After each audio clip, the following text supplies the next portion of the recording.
Hello, PYC. This is Pastor Sheldon Imperio, and for Friday Love Day, we're talking about biblical manhood.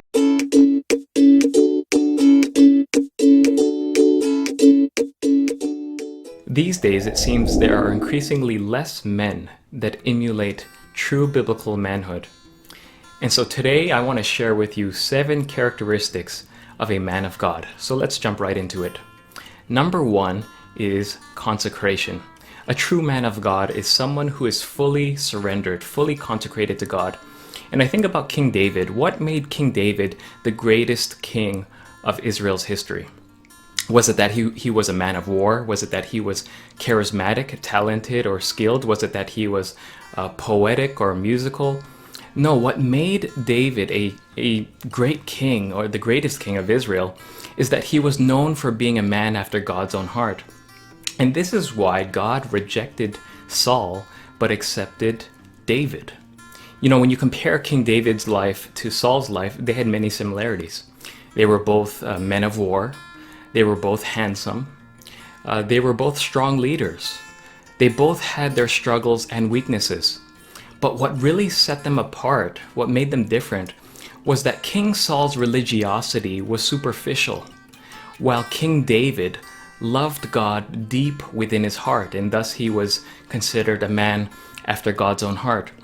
And so God is looking for men not who just love him superficially, but who love him thoroughly, internally, and authentically. Number 2 is prayer.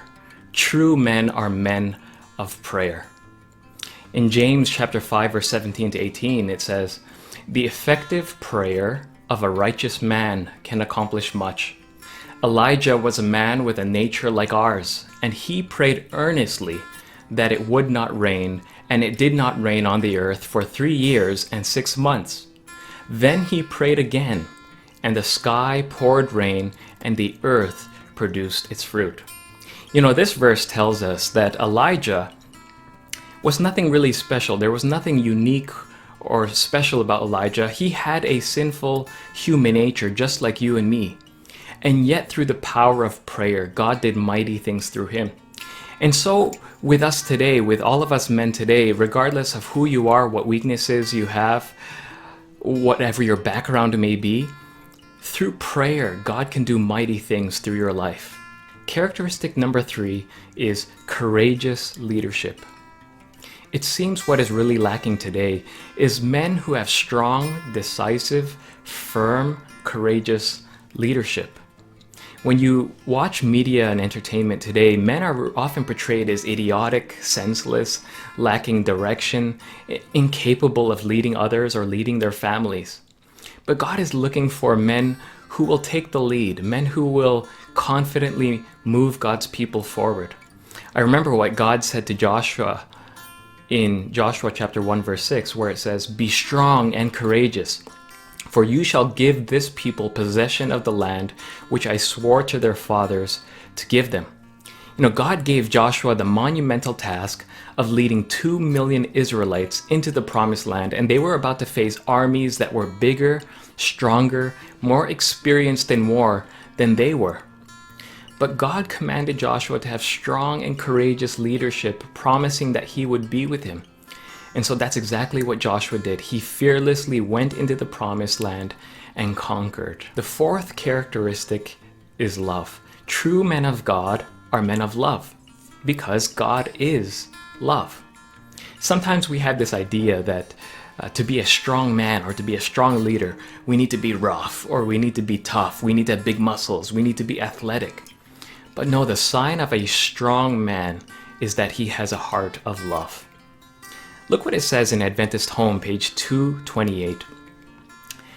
Ellen White here is speaking to a man, a husband, and she says, "You have looked upon it as a weakness to be kind, tender, sympathetic, and have thought it beneath your dignity to speak tenderly, gently, and lovingly to your wife.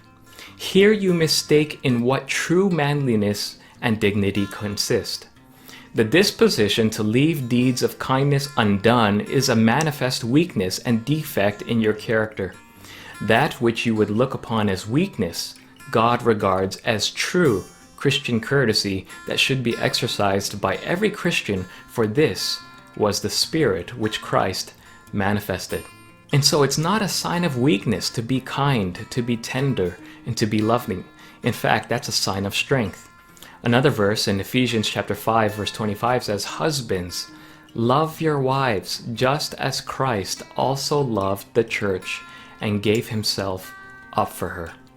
I also think of one of the greatest disciples of Jesus, Apostle John. You see, John was known for being the disciple whom Jesus loved.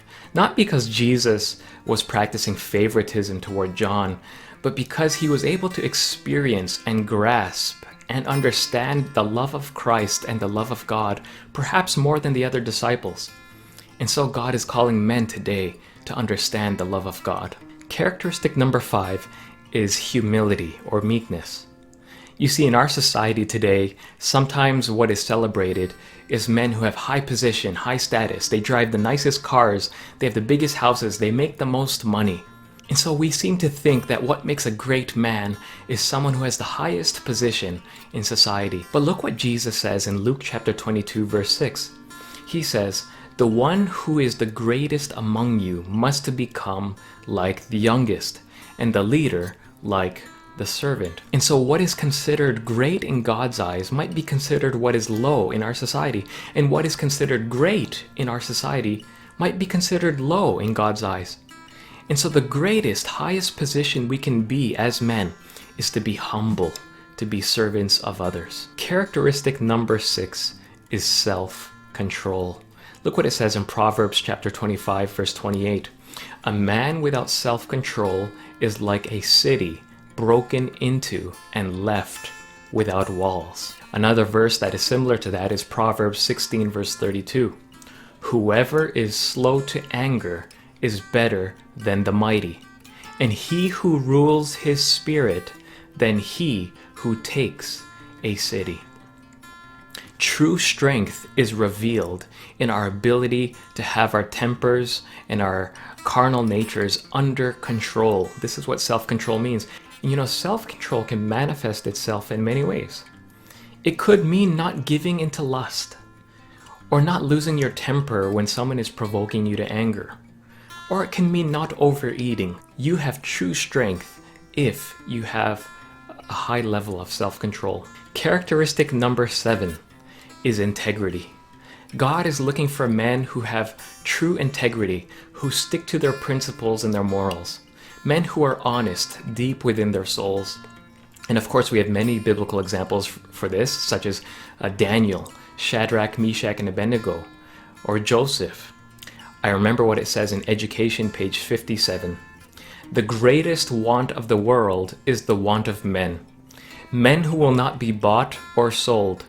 Men who in their innermost souls are true and honest. Men who do not fear to call sin by its right name. Men whose conscience is as true to duty as the needle to the pole. Men who will stand for the right, though heavens fall." And so which of these 7 characteristics are you lacking? Could it be consecration, prayer, courageous leadership, love, humility, self-control, or integrity? Whatever your weaknesses or your struggles may be, also remember that pretty much all the men in the Bible had struggles and weaknesses too. They weren't perfect. You think about King David, who struggled with lust. You think about Peter, who denied Jesus, and he was very impulsive. Or you think about Elijah, who felt defeated and depressed. But despite the struggles that they had, they were able to repent, they were able to reconsecrate their lives to God, and because of this, God was still able to do mighty things through their life. And so I believe God can do the same thing through your life. No matter what your background, no matter what your struggles, if you place your trust in Him today, if you repent, if you choose to become men of prayer, God can make you into a true man of God.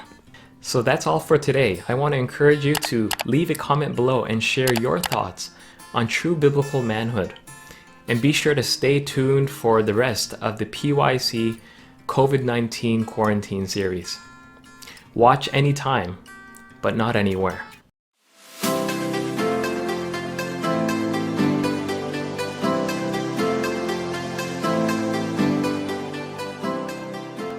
Tomorrow in our final episode of Saturday God's Day. In our spiritual walk, trials are inevitable. The circumstances may cause us to stumble and be discouraged. But the angels of God are waiting to show us the path of life. Here's how the digital evangelism serves as a light into the journey of someone who wants to have a deeper relationship with the Lord. Let us listen to God's voice this Sabbath and watch the final episode of PYC COVID-19 Quarantine Series. Watch anytime but not anywhere.